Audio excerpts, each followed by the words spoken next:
Hey everybody, this is Tony Defranco from the Defranco family, and we had a great song called "Heartbeat." It's a lovely love beat back in 1973. It goes like this: Heartbeat, it's a love beat, and a love beat is a good vibration.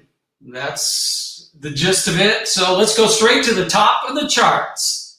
Go straight to the top of the charts. Go straight to the top of the charts. From 10 to 1, you got a show number one when you go straight to the top of the charts. Top of the charts, top of the charts. That song's gonna climb to the top. When you go straight to the top of the charts. When you go straight to the top of the charts. When you go straight to the top, right to the top. When you go straight to the top of the charts.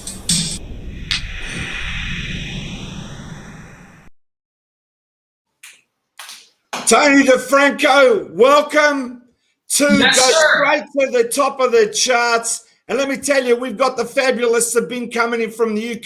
Hello, We've got so Sabine. many fans in the UK too. Well, thank you for having me on. I appreciate it. It's a pleasure.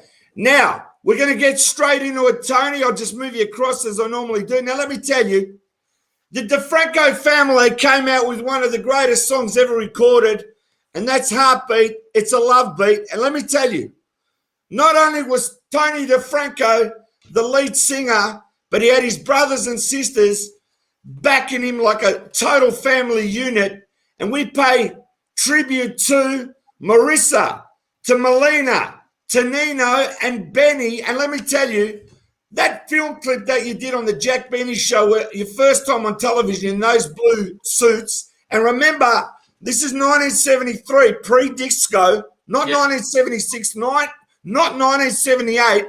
You guys were as big as anyone out there in the world, and I reckon one of the biggest. As I said to you, you had the Osmonds, you had the Jackson 5, you had the TV Partridge family, but I tell you what, there was only one Defranco family, and I put you up there as high as anybody can go, because at the time, let me tell you, you were 12 years old. Your vocal as a 12-year-old, and I believe it was released when you were 13 years old, is one of the greatest songs. And I know a great song, but I know a song that's like dynamite, like the greatest song that's ever come out. That really must have rocked the earth in 1973. And tell me, Tony, if you can, what it was like, where they got the song from, and what it was like recording it. Yeah, so we were, as a family unit, living in the Niagara Peninsula in Canada. And a gentleman named Ron Myers had heard the family sing at a local park. And he comes up to my dad, he goes, have you approached any record companies? So it was this whole thing. So he took some photos of us, did some demos in our basement, really basic stuff, one microphone demo. He sent it to the publisher of Tiger Beat magazine. They flew us out to Hollywood. And, within a few months, I was meeting with producers. I was working on Heartbeat. Now, keep in mind, when we made the decision to sing the 4 songs, and Heartbeat was one of them, you're going in the studio when they don't have auto pitch. They're not fixing your vocal. You're singing it live, and you're going to keep singing it until you get it right. And even punching in, a line or two, the machines were slow. So I didn't have any machines to help me sing. I sang my butt off, and I spent a lot of time in the studio. Unbelievable. Now, let's put you up there with the greatness. I'm going to pass you on to the sensational Sabine. She's going to tell you about your fantastic chart success, because only you know what it's like to hit number one. Go for it, Sabine. Yeah. So as you said, 4 top 40 hits. Yeah. And, the number one, Heartbeat, It's a Love Beat, in the US Cashbox 100. I mean, wow. And then the number 3 in Canada, your birthplace. Yeah. And, it's just phenomenal. And then you have Save the Last Dance for Me, and then a letter. and just wow. You know, I mean, what did you think at that time? What did all your brothers and sisters Oh my God, think? I I mean, actually was think it overwhelming to you? Was it very overwhelming, the whole it was success? overwhelming at times, but it was basically a magical carpet ride. It was destined to happen for whatever reason. So when I look back at it, there are some bad memories. There's the storyline of being taken advantage of financially. It's commonplace from almost everybody in the 70s, Yeah. right? But there's memories from it I wouldn't trade for anything. It was a fantastic, magical ride. Yes, it was overwhelming at times. I mean, I was a little boy pulled from a small town in Canada. They said, "Hey, kid, you're going to Hollywood." I'm like, where's Hollywood? What's the Hollywood? Okay, so we arrive here and I'm like, whoa, there's palm trees. Oh my God, there's Disneyland. Boom, you're in the studio now sing. Yeah. And so there must have been comparisons, as Plastic was saying, you know, with the Osmonds and you looking and Donnie looking similar, you know, the dark hair and, you know, same age, you know, so there must have been comparisons. I mean, did you ever meet the Osmonds? I mean, did you ever have We met them a few times back in the day, and I've spoken to Donnie a couple times since then. But it's funny because today, because of social media, because of this lovely thing called the internet, I get more fantastic emails from fans, and Heartbeat is transformed into a whole new life, where grandparents are introduced it to their kids, and now it's being introduced to their grandkids. And I'm getting emails from young kids going, "It's my favorite record." And then they have the Rose Parade, and there was a float playing Heartbeat, and they're blasting out to the whole world. I'm like, the song just keeps giving. It's loved.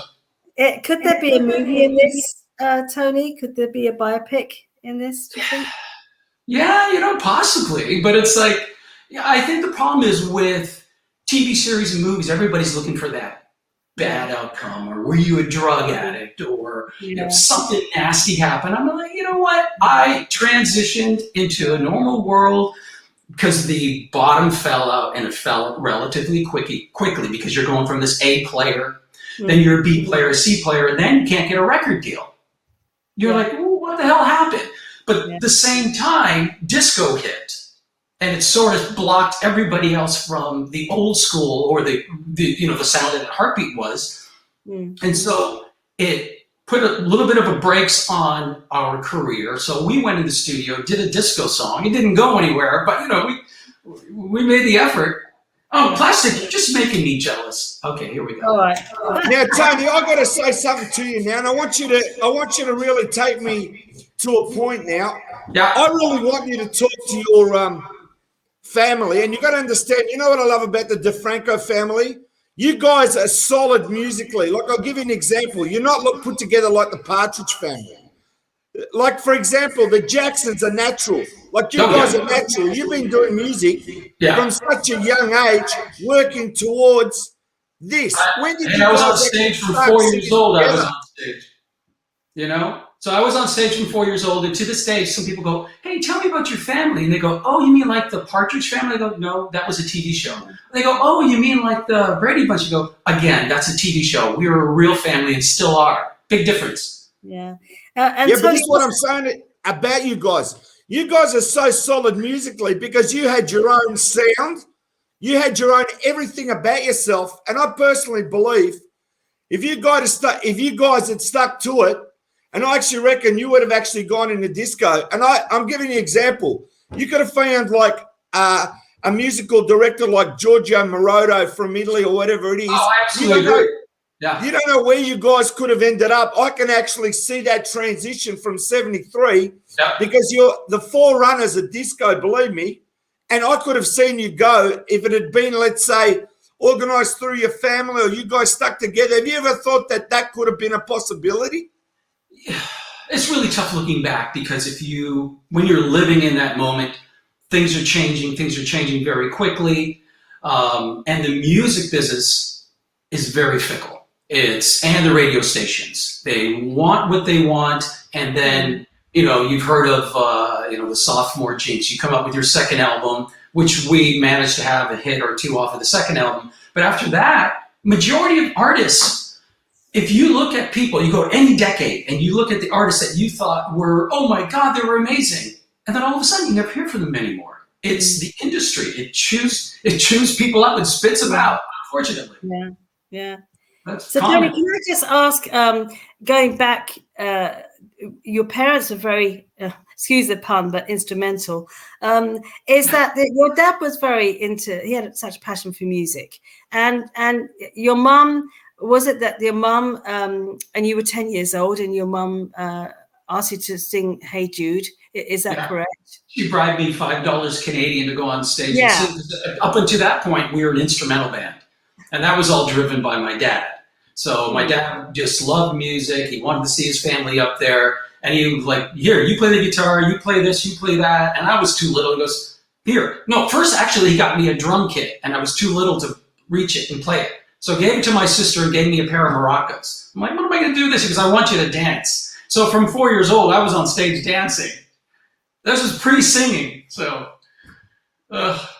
So the passion started already, rooted in your family with your parents. Right. It was my parents, and then my mom, again, she bribed me to go up and sing. And from there, it was like, people loved it. And I'm like, really? Okay. Then they said, sing another one. And that's where it took off. How to start I something? was As a I said, doctor. the music ability is natural. See what I mean? It's not like you get 4 people like the monkeys and say, natural. learn everything or cross over. You got a TV show, do this. The Defranco family are the real deal. That's what I'm trying to say. And even in 2021, you guys are always the real deal. And I know, Tony, that the music is inside of you and never leaves you. And, once you have a massive hit like that that's worldwide, it never goes. And I'm personally asking you to consider to make either a greatest hit CD, the Defranco family, or an anthology of the Defranco family and put it out as a CD for fans. Because I tell you, 1973 has come back now in 2021. And even during this pandemic, if you want to feel good, you put on Heartbeat by the Defranco family, and it's just like, I've got a site called, this is true, I got a page called Plastic EPs, Non-Stop Disco Party, and my favourite song on that page that's going 24/7 is the Defranco family Heartbeat. That is That's awesome. Yeah. Lots of feel-good songs, Tony. This is what we want to bring people, fun and enjoyment and entertainment. And, why not post your favorite tunes, get them from YouTube, post them to our pages, 60s, 70s, 80s, just do it. Music is such a great tonic, and it brings so many emotions, but, couldn't live without music. Right. I agree. So if you look at any movies we watch or you're turning on the radio, the memories that come flooding back from music, right? So that's the number one thing it does is it triggers a time. The time one day you're walking down the beach or whatever it was. I mean, it brings back memories. Yesterday on Mother's Day, we were talking with my siblings, and we were remembering some aunts and uncles, but specifically were tied to music. A song would make us remember them. Yeah, that's it. Yeah. Do you know what it is? Let me tell you, when you look back and you're a teen idol, Tony, right? And I mean, being a teen idol and being there in 73, it's like, it's massive because you got all these big stars, as I said, like the Partridge Family, Jackson 5, Osmonds, and you're there and everyone's fighting for their piece of turf, right? And you guys are the real deal. I just love it. But let me tell you, you know what? You know what you guys really have got to understand, which I know that you already did. I know that you did a concert with you guys, I think in 2000 or whatever, and you know that the world every day still loves you. They love the Defranco family more than you guys really know. That's how strong that song Heartbeat is. And I'll give you an example. Here's some text. Can you read them out for me, Sabine? Read that out for Tony. I can't see anything. All right. Oh, Nathan Lou. Okay. Hello, Plastics, Vin, Tony. A huge hello from Calgary, Alberta, Canada. You guys are groovy, from Mr. Shampoo. Right. Next one. Hal Bruce, enjoying the show from here in Nova Scotia. Right. This is the best one I like, Tony. This one's the best. So, Richard Morales, you rock, Tony DeFranco. You rock. Well, thank you. There's another one. Keep going. We're going. Pamela. Hi, Pamela. Tony, we have the same birthday. Cool. Right, hang on, there's a few more here. 31st of August, right? Yes, August 31st. Like my brother, he's 30th. He's the 30th. Right, read that one Carrie- out, Sabine. Right, Carrie Shane, hello from this country girl in Texas, USA. Here's another one. And Viv Stokes, welcome. PD, she's a plastic. Oh, she just says welcome from Lynx. And that's the last one. Texas here also. Richard What again. I'm trying to say is they're coming from everywhere because, as I said, when you see these video clips and they last forever on YouTube and you've got a website or wherever you got, I know. Yeah. whatever links you got, tell us what links you got now, where they can actually find you if they want to contact you or the band still. So we have a Facebook family page. That would be the best way to keep up with the family, see what we're up to, and reach out over Messenger or something like that. We don't have a website anymore just because they're a little bit dated, and we figure it's just probably better just to do social media.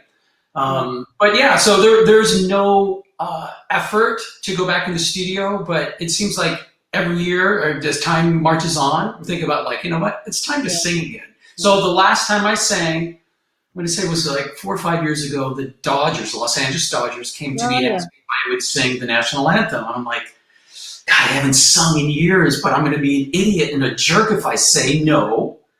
So I'm like, well, when does it have to be? And they're like, well, pick any game this season. So I picked one a few months forward so I could practice the national anthem, which is actually really quite hard.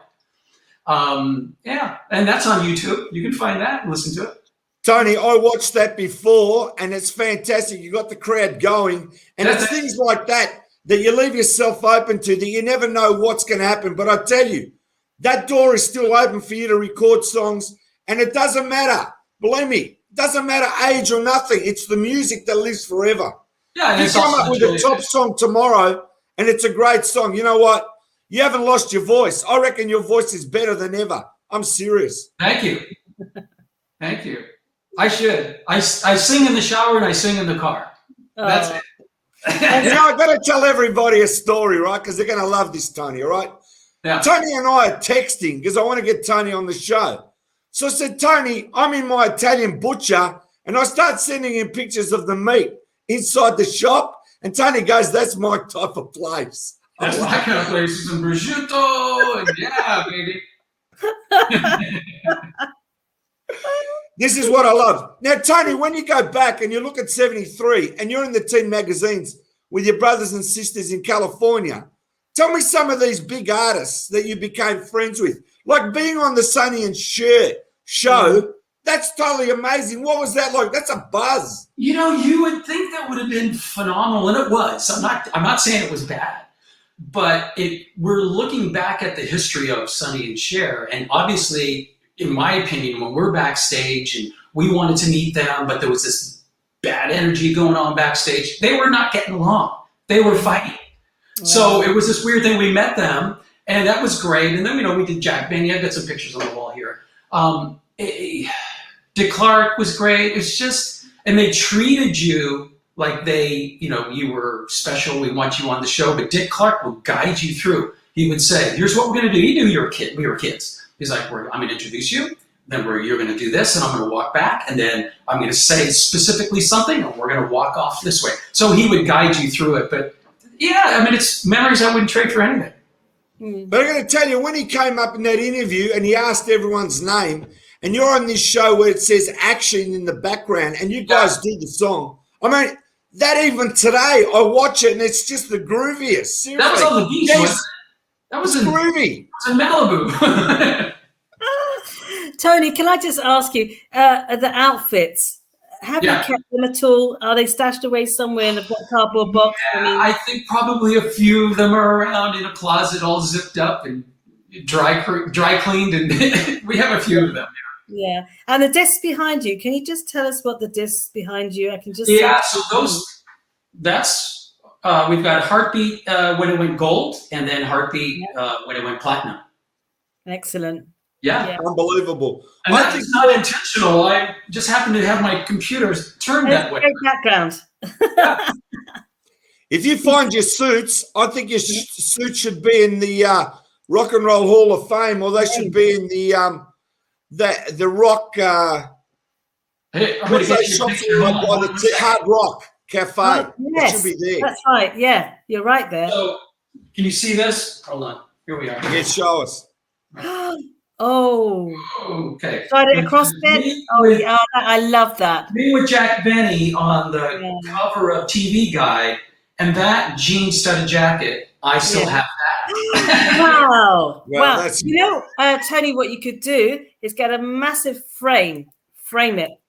Yeah, I've been thinking about that. Well, I've got so much memorabilia that I've got just the smaller photos and whatnot, but there I have some big stuff we're trying to figure out how do you You frame can it. maybe put on an exhibition, you know. I mean, Yeah. 'cause, you know, the 70s is such a fantastic era, you know, for the Exactly. music clothes. I mean, the clothes. Wow. I mean, you know, I remember wearing flares and satin bomber jackets, and my mum sewing on patches on my jean jacket, and then Yeah, custom. it was definitely an era. Some of that It's stuff lovely. originally my mom and my sisters would just make it, and then once we became famous, obviously we had professionals doing it. But it was all good. It was all it's fun.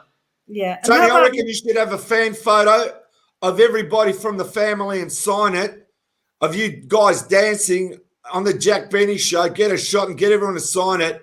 And even if people have to pay something for it, a nominal fee on the net, Yeah, just let them buy it to be happy to put on their wall. Because I'll give you an Yeah. example, right?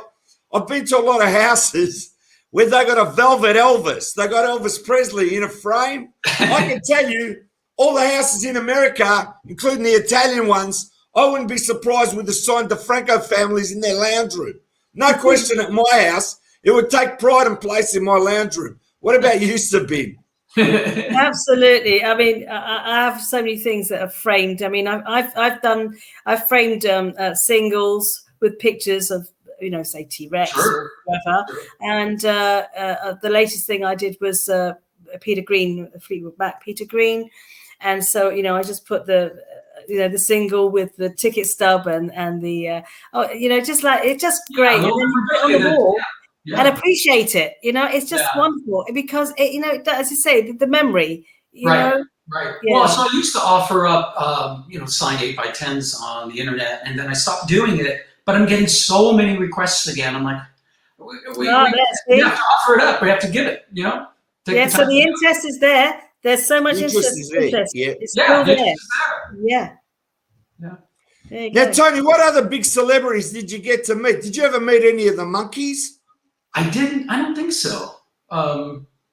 So a few years back, out here where we live in California, my wife and I walked into this restaurant, and of course, there's Frankie Valli and Frankie Avalon together. And so my wife walks up to them. She goes, "You were okay." So I'm like, they were teen idols in the 50s and 60s. So my wife goes, "Hey, my husband was part of the Defranco family. He was a teen idol in the 70s. So I have a picture with those two guys together. It's great." But yeah, I met a lot of people. Olivia Newton-John. She's lovely. Yeah. She's Australian. Yeah, she's lovely. Absolutely.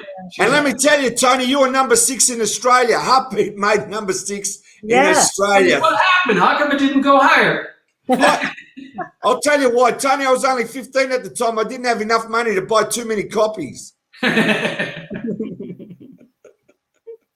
I'm just I one of the things that I wish had happened, and we're still talking about going there, is we didn't tour Australia. You know, we toured Japan, and that would have been a great transition. I know it's still far away, but it would have been phenomenal to have toured there as well. Well, don't worry, Tony. When you come to Australia, here to Melbourne, I'll be waiting for you. Don't worry. We'll be going out to some of the best Italian places that I know, and you'll love it. And we'll be talking about music. We'll be talking about getting you in the studio. We'll be talking about you guys releasing something, because I've got to tell you, 2021, you guys get together, have a family meeting, and just discuss what you guys want to do, because it doesn't matter what you do now. It's a new ball game, but everything has come back into vogue. And 73 to 70 I know. Everything have comes come back. The pendulum is swinging back. Yeah.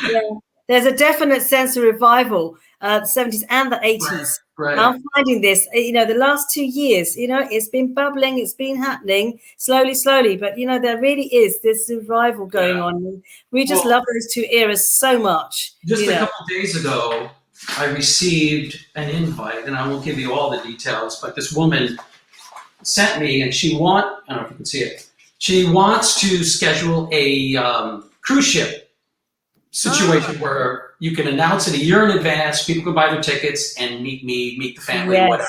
Yes, I'm there. I'm there. Yeah, do it. It's a free holiday. I've always wanted to do a music cruise, so yeah, definitely. Hey, Tony, just tell her, as long as the boat comes by Melbourne, Australia, you might consider it. There you go. We'll have to tour the world on boat. Yeah.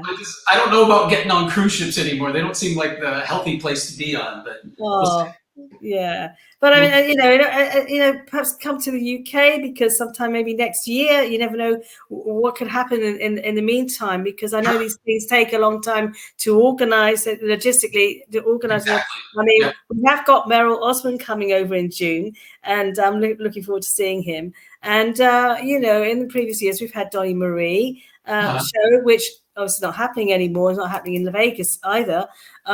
It's done its run, But as I say, so please, if you ever get a chance, and if you want to, please come to the UK. Love to meet you. And also, let me say, there's a lot of promoters out there. You guys can do. There isn't anything you guys can't do. That's what I'm saying. Even if you do photo signings, or you sing one song, or you do something where you're close to the fans, or you guys get on the net, and you do whatever you want to do. It's endless what you can do, Tony. Absolutely. I love your energy, your positivity. I love you guys. That's why you're a great I want promoter. to see you guys. I want to see you guys climb the mountain again. I'm ready. Let's go. Let's do I got to it. say, Tony, when we look back on the Defranco family now in 2021, I mean, how great was it to have your sisters and brothers behind you? Because you got to understand, at that particular time, right, when you watch it visually, you come up in front and they're taller than you at that point, and it's like visually it looks unbelievable. But to have the family backing you behind and dancing and all those moves, how fantastic. great was it, Tony?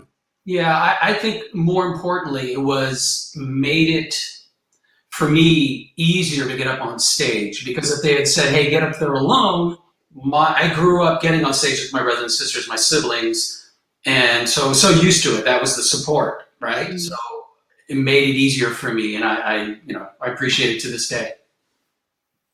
Well, I want you to say hello to your brothers and sisters next time you have your big family dinner or whatever, and I want you to say all the love from Plastic EP and the sensational Sabine from the UK. Let me tell everybody out there, the Defranco family are alive and well, and all you have to do is go to YouTube, go to their links. They're all over the world. And you know what? That song, Heartbeat, and the other songs they've done, they're all there. And if you're feeling a bit down, or you're feeling a bit lonely, or you want really something that's really groovy now in 2021, just play Heartbeat, and I'll tell you what, I'm singing and bopping to that song every day because I love it that much. And they're all available Tony, on I just want to say, any plans to write a book or anything? Huh? What? Any plans to write a book? Yeah, maybe. I don't know. I just don't know if people would care all that much. But yeah, maybe they would. I don't know. But speaking of the music, so you were telling me if we should do it digitally. We did do it digitally some years ago. They were released on CD, but now everything is download. So it's all available on iTunes if people want to buy it. Yeah. Well, you go out there and buy it, the world, because you know what? Tony Defranco loves you. The Defranco family love you, and we love you. And Well, thank you, Tony, for being on. Go straight to the top of the charts. And it's mind-blowing when I think that you hit that height in 1973 with one of the greatest songs, and it's still behind you. And believe me, that song, it's just the greatest. Do you agree, Sabine? Yeah. Well, thank you for having me on. I appreciate the kind words and the memories, and I'm going to say, heartbeat, it's a love beat. Yay. Thanks, so Tony. much, We'll see everybody. Yeah, yes, thanks for your time, Tony. Thanks for Thank having you. me on.